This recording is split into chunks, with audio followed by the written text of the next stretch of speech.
Welcome back to my channel. Today we explore the value of specific coins, the top 5 most valuable U.S. Jefferson nickel coins value in today's market. So let's get started. First up, the 1971 Jefferson nickel struck at the Denver Mint, also known as the 1971D nickel. Specifically, we'll be focusing on this coin in what collectors refer to as extra dirty or heavily circulated condition. If you've ever come across one of these in your spare change and wondered whether it holds any significant value, this video is for you. That the Jefferson nickel series has been in production since 1938, and millions of these coins have been minted. Each year, the 1971D nickel is no exception.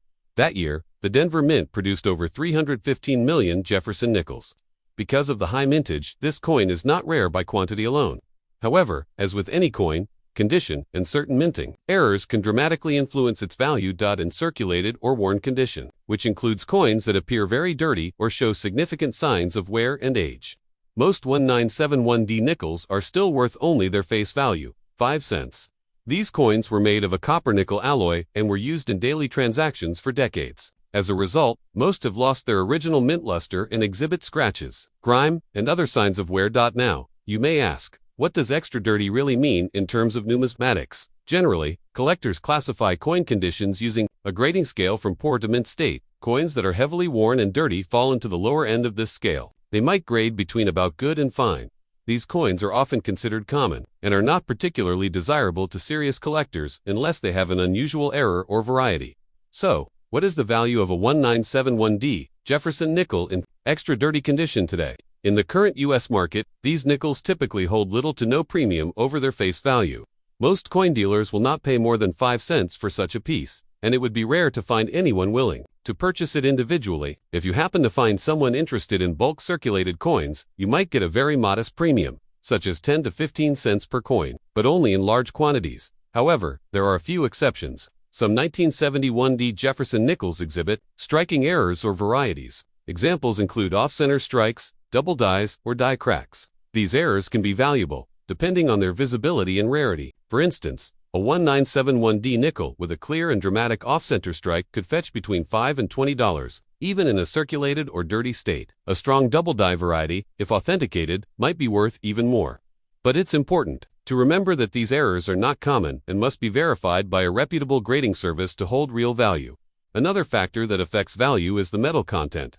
While older nickels from wartime years contain silver and can be worth more in melt value alone, the 1971D nickel does not. Its composition is 75% copper and 25% nickel, which means its melt value is still well below face value, particularly when factoring in that melting coins for profit is illegal in the United States. To sum it up, the 1971D Jefferson nickel, in extra dirty or heavily circulated condition, usually has minimal collectible value today. It remains a common coin that still turns up in pocket change. Unless the coin features a rare mint error or unusual die variety, its worth is generally limited to 5 cents. If you find one, it's still a great reminder of American coinage history. And who knows, a closer inspection under a magnifying glass might reveal something special. Thanks for watching, and if you enjoyed this video or learned something new, consider subscribing for more coin-related content. Next up, the Jefferson nickel has been a part of American coinage since 1938. Designed by Felix Schlag, it features a portrait of Thomas Jefferson on the obverse and his home, Monticello, on the reverse. Among the many years of production, the 1981 Jefferson nickel with the Philadelphia Mint mark stands out for collectors, not due to its rarity, but because of its condition-sensitive value and subtle market interest. In 1981, the Philadelphia Mint produced over 676 million Jefferson nickels. That high mintage means most of these coins are still common today, especially in circulated condition. However, when we evaluate coin values, condition plays a major role. There's a big difference in worth between a coin that has been heavily used and one that's been well preserved in extra fine condition. Let's first talk about the coin. In circulated condition with normal wear and common contact marks, in this state, the coin typically shows flattening on Jefferson's cheekbone, jawline, and hair. The steps on Monticello may be partially visible or mostly worn down. This type of wear is common for nickels that have passed through many hands over the decades. In today's market, a 1981 Philadelphia minted Jefferson nickel in average circulated condition is generally worth its face value, 5 cents. That's because of its high mintage and the lack of silver or other precious metals. However, some dealers might pay slightly more, around 10 to 20 cents, for bulk lots of circulated Jefferson nickels from the early 1980s. especially if they're in better shape than most. Now let's turn to the same coin in extra fine condition. In numismatic terms, extra fine usually means a grade around XF402, XF45. Coins in this condition show light wear on the highest points, but most of the finer details are still visible. On the obverse, Jefferson's hair and facial features remain defined, and on the reverse, parts of the steps on Monticello can be clearly seen. A 1981p Jefferson nickel in extra fine condition has a higher market value compared to one with normal circulation wear, but not dramatically so. On average, a coin in XF condition may sell for about 25 to 50 cents, depending on the buyer. Some specialized coin shops or online marketplaces may price them a bit higher, especially if the coin shows strong strike details and no distracting damage. It's important to keep in mind that Jefferson nickels from this era rarely fetch high prices unless they are in near mint state or have a full steps designation, which indicates that all the steps on Monticello are clearly struck and unbroken. Those kinds of nickels can be much more valuable, sometimes worth several dollars or more. However, full steps nickels from 1981 with the Philadelphia Mint mark are less common and require close inspection or third-party grading. Damage can significantly reduce the value of a coin, even in otherwise decent condition. Scratches, corrosion, dings, and discoloration are all factors that collectors avoid. A 1981 Jefferson nickel in extra fine condition but with noticeable damage might not be worth more than 10 cents. If that, many dealers will pass on damaged examples unless the coin has some other redeeming feature. To summarize, a 1981 Jefferson nickel with a P mint mark is common in circulation. In average worn condition, it holds only face value. In extra fine condition, it may be worth up to 50 cents. With any damage, the value drops quickly. If you believe you have a particularly sharp or well-struck example, it could be worth submitting for grading, though in most cases, the cost of grading will outweigh the value of the coin. Collectors who are building sets by date and mint mark might seek higher grade examples, and this is where the value of a clean, undamaged coin can be realized. But for the average person, unless your coin is nearly uncirculated or better, it's best viewed as a piece of everyday American history, rather than a high-dollar collectible. Next up, the 1970 Jefferson nickel with the S mint mark, which signifies it was minted at the San Francisco Mint. While many Jefferson nickels are common and worth only face value, the 1970S in extra fine condition stands out for collectors under specific circumstances. In today's market, this coin has gained attention, and its value goes beyond just 5 cents. Let's explore what makes this coin potentially valuable. First, we need to understand the context. In 1970, the San Francisco Mint primarily produced coins for proof sets rather than general circulation. However, some business-strike Jefferson nickels with the S mint mark were still made. These coins were part of regular, uncirculated sets or issued for general use, but in much smaller quantities compared to nickels from the Philadelphia or Denver mints that same year. One of the main reasons collectors seek the 1970S nickel is its lower mintage. Approximately 238 million were struck, which may sound like a large number, but it's relatively low compared to other years. For example, the Denver Mint struck over 515 million nickels in 1970. While mintage alone doesn't make a coin valuable, it does affect its availability in higher grades, especially coins that are well preserved and free from damage or excessive wear. When it comes to evaluating the value of a 1970s Jefferson nickel, condition plays a critical role. The coin's worth increases significantly as the grade improves. A coin graded as extra fine shows only light wear on the high points and retains much of its original detail. It's not mint state, but it is far better than average circulated pieces. In extra fine condition, a 1970s Jefferson nickel can typically be valued at around $1 in the current market. This might not seem like much, but it is 20 times its face value. The reason for this premium is not only the lower mintage, but also the interest from collectors aiming to complete full date and mint mark sets in higher grades. The price can vary depending on demand, the overall market for coins, and whether the coin has been certified by a reputable grading service. For those looking to get more than $1 out of a 1970s nickel, there are a few special factors that can raise its value. Full steps designation is one of the most important. On the reverse of the Jefferson nickel is Monticello, Jefferson's home.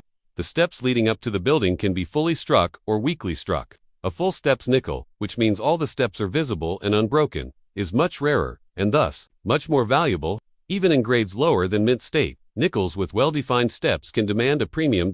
Another aspect to consider is whether there are any errors or varieties. Though not common, some 1970s nickels may have striking errors, such as off-center strikes, double dies, or planchette issues. These coins are highly sought after by collectors who specialize in mint errors and can be worth significantly more, depending on the severity and uniqueness of the error. In summary, the 1970s Jefferson nickel, in extra fine condition, is a modestly valuable coin. While it won't make you rich, its value of around $1 is well above its face value. For collectors, especially those pursuing complete sets or high-grade examples, this coin is an essential piece. Its value is supported by relatively low mintage, condition rarity, and potential for even greater value in cases of full steps or mint errors. Whether found in change, a family collection, or a coin shop, the 1970s remains a small but notable treasure in the world of U.S. coin collecting. Next up, the Jefferson nickel has been a mainstay of American coinage since 1938. Designed by Felix Slog, it features a portrait of Thomas Jefferson on the obverse and his home, Monticello, on the reverse. While many Jefferson nickels are common and found in pocket change, there are specific years and varieties that attract the interest of collectors. One such coin is the 1978 Jefferson nickel without a mint mark, especially when found in what's referred to as damaged condition. It's important to understand what the term without a mint mark means. In 1978, Jefferson nickels were produced at both the Philadelphia and Denver mints. The ones produced in Philadelphia did not carry a mint mark.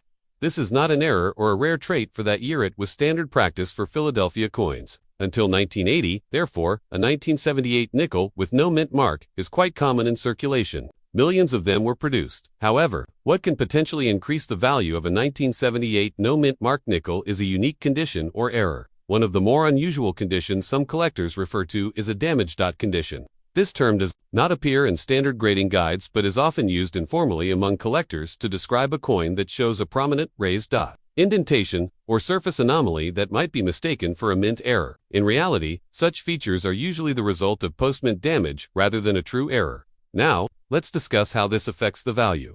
In general, a circulated 1978 Jefferson nickel without a mint mark in typical condition is only worth its face value, 5 cents. Even in uncirculated or mint state condition, these coins are generally valued at less than $1, unless they are of exceptionally high quality or have a verified error.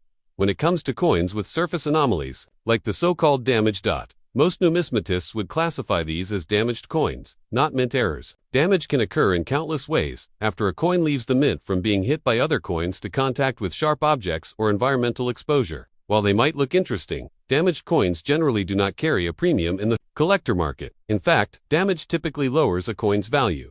Despite this, there are occasional exceptions. If a coin has a very unusual appearance and attracts interest from collectors who specialize in oddities, it might sell for more than face value. This is rare and often depends on how unique the damage appears, how it is presented, and the interest it garners online or at auctions. In today's market, if someone were to sell a 1978 Jefferson nickel with no mint mark and with some kind of dot-like damage, it would likely sell for between 5 cents and perhaps $1, depending on the buyer. Most buyers in the numismatic community would not pay a premium unless the coin was accompanied by certification from a reputable grading service confirming it as a genuine mint error, which is highly unlikely in such cases. For collectors interested in Jefferson nickels, there are far more valuable varieties to look out for.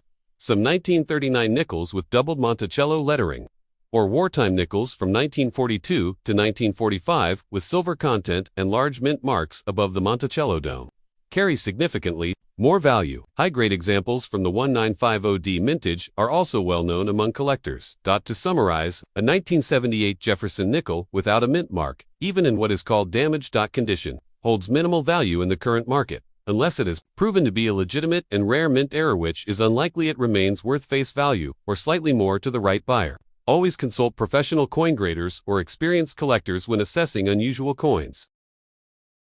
Next up, the 1959 Jefferson nickel is a common coin in circulation, but under specific conditions, it can be worth far more than its face value.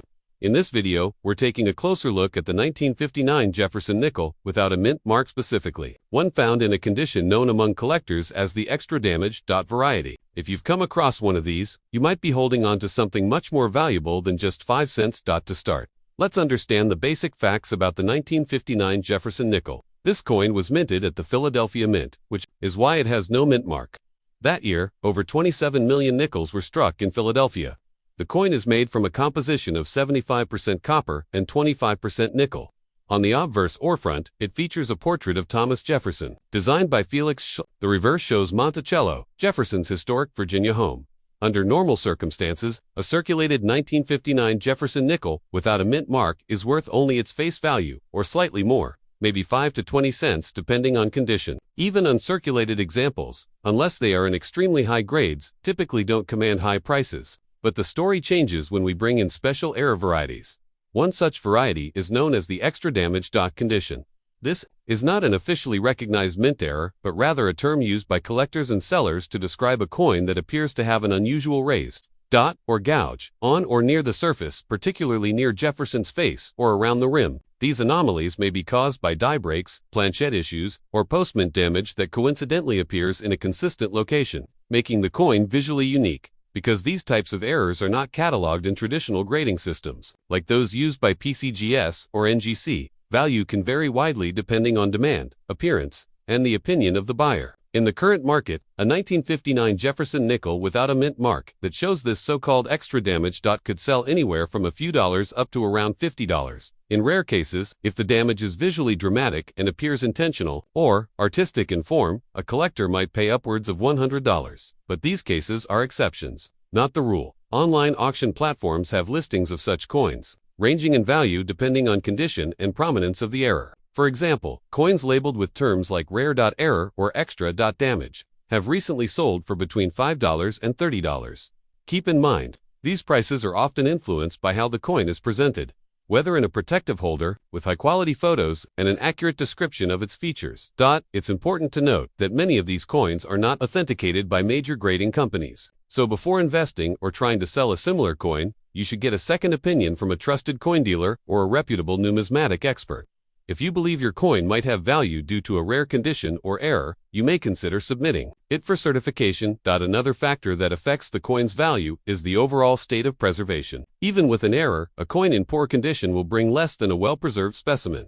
Look for coins with clear details, minimal wear, and a strong appearance of the supposed error. In conclusion, while most 1959 Jefferson nickels without a mint mark are not especially valuable, those with unique error-like features, such as the extra damage dot, can attract attention from collectors. Their worth in today's market is typically between a few dollars and $50, sometimes more under the right circumstances. If you think you have one of these nickels, it may be worth examining it more closely or getting it appraised. You never know when an ordinary coin could be something truly special. Thanks for watching. If you enjoyed this video, don't forget to like, share, and subscribe for more coin collecting content. See you in next time. Happy collecting!